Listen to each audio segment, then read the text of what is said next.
지금은 이제 베리어 프리 컨텐츠라고 해서 장애인무 상관없이 모두 즐길 수 있는 그런 콘텐츠를 보고 있어요. 시각장애인뿐만 아니라 비장애인도 감상을 한다라고 생각을 해서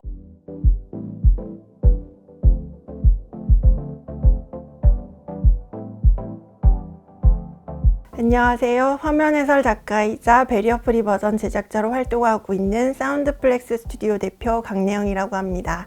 시각장애인 분들도 영화나 드라마 보시거든요. 근데 들어서 이제 이해를 하기 때문에 50-60% 정도밖에는 이제 이해할 수가 없는 부분이에요.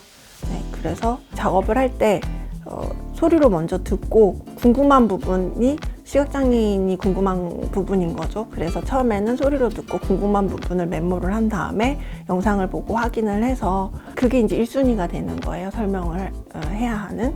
보통은 대사 사이 빈 공간에 이제 해설이 들어가기 때문에 그게 평균 5초 정도 되는데 그 시간 안에 이제 얼마나 많은 정보들을 그게 흐름에 맞게 녹여내느냐 이런 부분이 있거든요. 그래서 그런 식으로 이제 작업을 합니다. 전에 비해서는 많이 늘어난 편이긴 하죠. 물론 더 늘기는 해야 되는 부분이에요. 물론 제작비나 이런 뭐 어떻게 할 방법을 몰라가지고 시도를 못 하시는데 이제 마음은 그래도 가지고 있는 거죠. 베리어 프리를 하고 싶다고 어떻게 하면 좋겠냐고 이렇게 물어보시는 분들이 많아져가지고 좀 길게 봐야 될 것 같아요. 이렇게 만들었는데 보는 장애인 분들이 없다 그런 고민을 가지고 계시는데 준비를 해서 이후에 이제 장애인분들이 찾으면 있게끔으로 하는 게 이제 좋지 않겠냐고 그렇게 말씀을 드리고는 있어요. 샌드박스에서 이제 올해부터 몇 편을 베리어 프리로 만드는 그런 이제 시도를 했거든요. 그래서 ASMR 그 작업했었어요.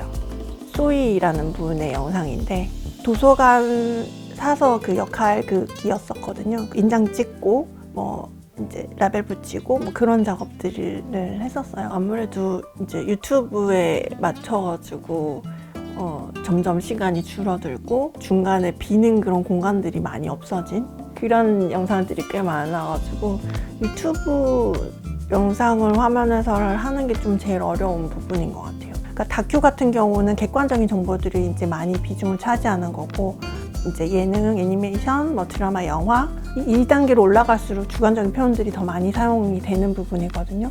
단순히 정보만을 생각을 했을 때는 그게 필요한 그런 영역이 있는 거고 또 그 작품의 또 맛을 느낄 수 있는 그런 상황, 그러니까 성우분들이 어떻게 맛깔나게 읽는 거는 또 AI가 할 수 없는 부분 같기도 하거든요. 그런 표현이나 이런 것들. 약간 구분되지 않을까 싶어요. 제작 시간이 너무 이제 짧은 거죠.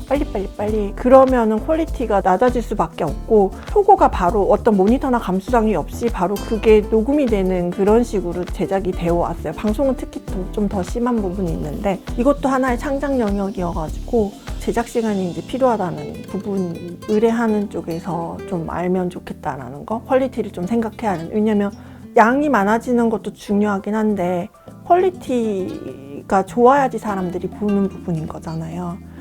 저는 전체 제 그 10년 동안의 활동 중에서 제일 큰 역할을 했다라고 보는 게 넷플릭스라고 봐요. 넷플릭스에서는 오리지널 영상하고 화면 해설과 그리고 자막이 들어간 거를 그냥 당연하게 이렇게 제공을 한단 말이죠. 미국 컨텐츠들은 거의 대부분 미국이 우리나라에서 런칭하기 위해서 이제 한국 그 컨텐츠들 일부를 화면 해설로 제작하고 자막 제작하고 하는 거가 제일 모범 사례라고 저는 생각해요. 그럼 우리도 이제 그렇게 되지 않을까. 넷플릭스의 영향으로 점점 늘어나는 것들 보면은 아까 말씀하신 것처럼 비장애인도 즐길 수 있는 부분인 거잖아요. 특히 자막 같은 경우는 발음이 좀 안 좋거나 했을 때 무슨 말인지 모를 땐 자막도 참고 많이 하시잖아요. 되게 어두운 장면에서 뭐 하는지 잘 안 보일 때 화면에서 나오면은 그걸로 또 볼 수 있는 부분이 있고 그래서 모두 즐길 수 있는 콘텐츠가 생긴 거다라는 생각이 들어요.